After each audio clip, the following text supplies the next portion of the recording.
Hi, welcome back to Joe Blogs. This video is the next in a series looking at the financial implications of Russia's invasion of Ukraine on the global economy. And in today's episode, I want to talk about neon gas. Now, neon gas is probably something that you've never really thought about before. And if you do think about it hard, then you may see an image of a neon sign coming to mind. But neon gas is really important in the production of semiconductors. And if you followed the channel, you'll know that we've talked about semiconductors before. They are in everything. These are basically microchips that are used to make every single product that you can think of a smart product. But specifically, they're used in a lot of high-tech industry and the automotive sector. And the world has been experiencing problems with regards to chip manufacturing and supply over the last 18 months or so. And neon gas is now potentially going to run in short supply. And neon gas is really important in the production process for semiconductors, so that's why I want to talk about it today. And the reason that it's come into focus is that Russia have just made an announcement that they are now going to restrict their exports of neon gas, and this follows on from the closure of neon gas production facilities in Ukraine. So in today's video, we'll have a quick look at neon gas itself, we'll look at the applications for neon gas, we'll then look at where the majority of the production comes from globally. We'll look at what's been happening with regards to the Ukraine companies that produce neon. We'll then look at this Russian announcement and how important Russia is to the global market. And then finally today we'll wrap up with my summary as to what I think the implications of the restriction of neon gas supply will be to the global economy. So before we get started on all of that, if I could ask you to give me a thumbs up at some point during this video if you're enjoying the content, and also please subscribe if you haven't done so already. Don't forget, I always include chapters, so if there's a section you're not that interested in, it's really easy to skip over it. And if you'd like to support the channel, please have a look in the description below where you'll find links to Buy Me a Coffee, Patreon and YouTube Super Thanks feature. Neon is a colourless, odourless, tasteless gas that is lighter than air and has the chemical symbol Ne that you may not have seen since your days at school. Neon is what's known as a noble gas, meaning that it's inert, non-flammable and does not react with other chemical elements. And it's a member of Group 18 of the periodic table alongside the other noble gases being helium, argon, krypton, xenon, radon and oganesson. Neon exists naturally in the air, however dry air contains only 0.0018% neon by volume, so extremely small quantities. Neon is obtained using an air separation plant which is associated with the steel manufacturing industry. In order to be cost effective, the air separation plants have to be extremely large, and the largest in the whole world are in Russia. So this is all very interesting so far, but who cares about neon gas? Well, the reason that it's important globally is that it's an important ingredient in the production of semiconductors. Microchips, in other words. And microchips are in absolutely everything these days. So let's have a look at how a semiconductor is produced. Chips are made from silicon, an abundant element found in rocks and sand that's purified, melted down, then sliced into circular wafers, the surface on which chips are built in a grid formation. Each wafer can have dozens of thin layers, making up billions of transistors that determine what the chips can do. These layers are printed using lithography. Extremely precise rays of light are projected through a mask of the chip design. When the light hits the surface of the wafers, which have been coated with photoresist chemicals, it prints the minuscule designs on each layer at extremely high volumes. If you think of a typical processor chip in an iPhone, for example, will have over 10 billion transistors on a chip, and Apple will sell 100 million or more iPhones for each model that's rolled out. So you're already talking in numbers that are far bigger than you or I remember how to pronounce. As the wavelength of the light source in making chips gets narrower and narrower, it gives us the ability to make chips with smaller features, which means the chip is faster, the chip can be smaller, the power consumption of the chip can be lower. The smallest transistors are more than 10,000 times thinner than a human hair. So we can see from this information that microchips these days are incredibly small, and therefore they require really precise lasers to be able to encrypt them with all of the information to do the job that they need to do.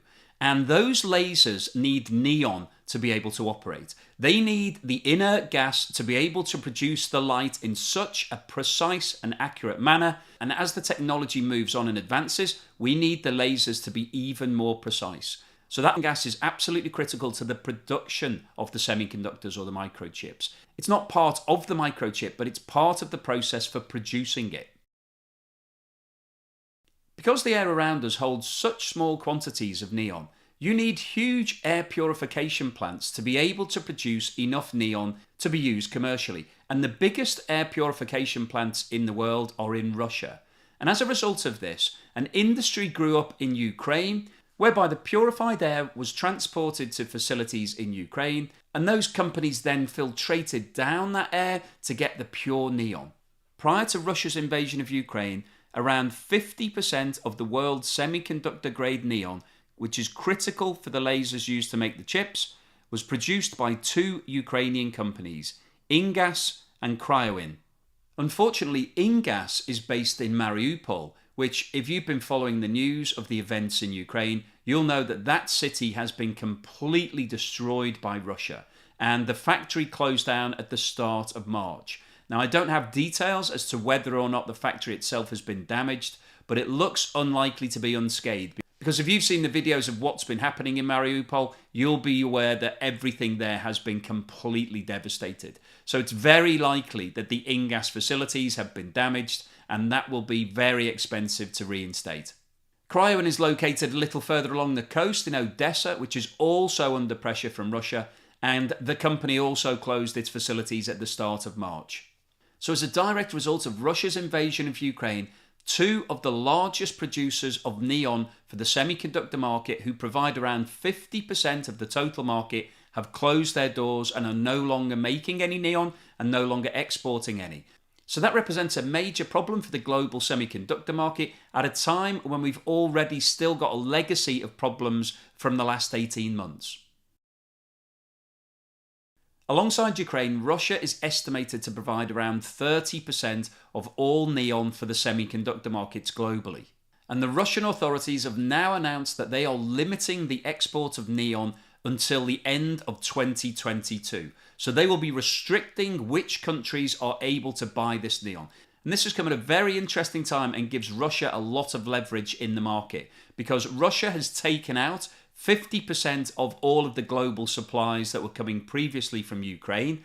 So if we remove 50% of the previous global supply, that means that Russia's 30% market share actually equates to around 60% of the market that's left. So this is a very strong strategic play by Russia right now. They know that semiconductors are very important to future technology, and they're under threat right now from all of the sanctions that they won't have access to that technology, because a lot of it is produced in Silicon Valley and in Taiwan, and both of those nations are applying sanctions against Russia right now. So as a response to this action, Russia has now come out and stated that they will now control the supply of neon gas, which is needed to be able to produce those semiconductors. So we've got a really interesting power play here, that one side is saying we won't give you the technology unless you stop doing what you're doing in Ukraine, and Russia's response to that is, well, we hold the keys to the palace, because if you don't have neon, then you won't be able to produce those semiconductors. So it's a really interesting standoff that we have here. The global semiconductor market has not recovered from the problems that it encountered over the last 18 months. Manufacturers are still suffering from shortages of components, late deliveries, and rising material costs, with companies that rely on chips, such as car makers, facing production delays as a result. Many companies, including US manufacturers Applied Materials and Intel, have said constraints would persist into 2023. Demand for raw materials is also expected to rise by more than a third in the next 4 years, as businesses such as the world's biggest contract chip maker, Taiwan Semiconductor Manufacturing Company, increase production. One pressurized gas dealer in Tokyo stated, "We are in great trouble. We have no rare gases to sell." Now, this isn't the first time that the world has experienced a neon crisis. In 2014, when Russia invaded Crimea, neon prices increased over 600%. In view of the lack of exports from Ukraine, companies are now having to use up their reserves but the rush to find suppliers that are not in Eastern Europe is causing shortages and price hikes, not only for neon but other industrial gases such as xenon and krypton. Now, of course, it is possible for other countries and companies to be able to produce neon, but it's the cost-effective nature of what's been going on in Russia and Ukraine that's led to them to be the world-leading suppliers. Now that we've lost those global supplies, that will result in two things. Firstly, an increase in prices, and secondly, a shortage of supply. So what's the summary and conclusion today? Well, I wanted to post this video because I think something like neon gas is a great example of an area of the economy that nobody really pays any attention to until it's short in supply. It's taken for granted that you can get neon gas, and that's an ingredient that's used in the semiconductor process. And if you remove a small part of that whole process, it can throw the whole world into chaos. Semiconductors or microchips are really vital to everyday living. We rely upon technology in virtually everything these days. It's taken for granted. Everything these days is referred to as a smart product, and that's because it's got semiconductors within it. And that enables products to do a lot more than they used to do in the past. But in order to produce those semiconductors, you need to have the lasers. And in order to use those lasers, you need them to be filled with neon gas. And Russia is fully aware of the importance of neon gas to the global economy. Now, it's unfortunate that the two biggest producers in Ukraine, which are the two biggest producers in the world, are both based in the area that's been invaded by Russia. And we've lost those facilities, certainly in the short term, possibly forever. So we don't know whether or not that will come back online. So we've seen a reduction in the global supply of neon in the short term. And the problem with producing neon is that it's very expensive. Because it only occurs naturally in very small amounts, it's expensive to filtrate it. And because Russia have these large steel plants, it's able to use the air purification process to produce neon. So we've been able to get cost-effective neon globally because of what's been going on in Russia. Now that we've lost the Ukraine facilities, we're now dependent upon Russia's exports and also the small number of other countries who produce neon around the world. Now, in the long term, it will be possible for other countries to be able to step in and start producing neon. But in the short to medium term, that's going to be a big challenge because it's very capital intensive. You'd have to spend a lot of money to set up the facilities, and it would take a long time to get a return on that capital investment. So Russia knows that it's in a very strong position right now because it's holding around 60% of the available supplies globally. Now, in the short term, I'm sure the world will be able to cope because everybody's been stockpiling neon because of what happened in 2014 when Russia invaded Crimea. So a lot of companies will be sitting with supplies, but those supplies will only last for a finite amount of time, and the clock is already ticking, and Russia knows this. Now, Russia is under threat via the sanctions of losing access to technology, and that technology will be really important to Russia going forward. I talked about this in one of the other videos. We were looking at a process that was coined by the Russian central bank as reverse industrialization. And that was an acknowledgement that if Russia loses access to technology, then it will lose pace in terms of global development.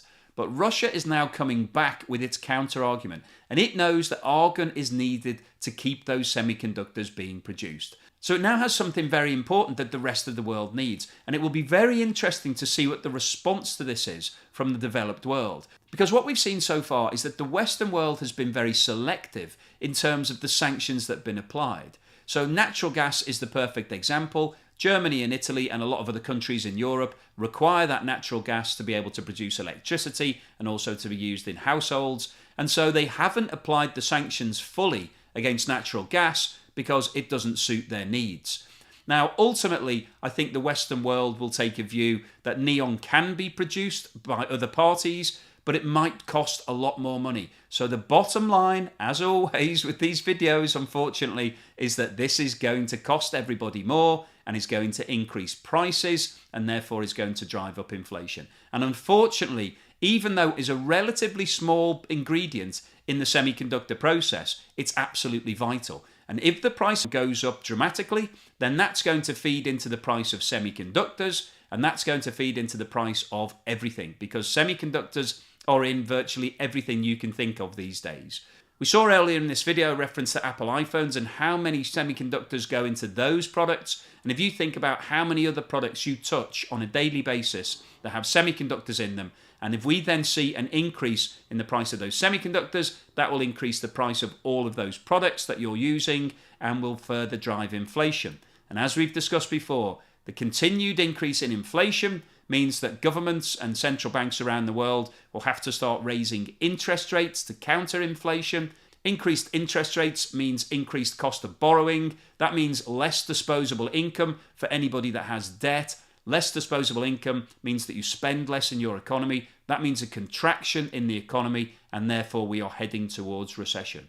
So whilst gas is a relatively small part of the global infrastructure, it is still an important ingredient, and we're going to see an increase and possibly even shortages. And the shortage factor, I think, is probably more concerning because we can cope with increased prices. We know exactly what that means for the global economy. But shortages could lead to further shortages of semiconductors, and we've already seen what that means because over the last 12 months, we have seen a lot of car manufacturers have to close their facilities because they didn't have access to the semiconductors. If you don't have one chip that's a vital ingredient in your car, you can't put that car on the road. So one chip can kill your whole production line.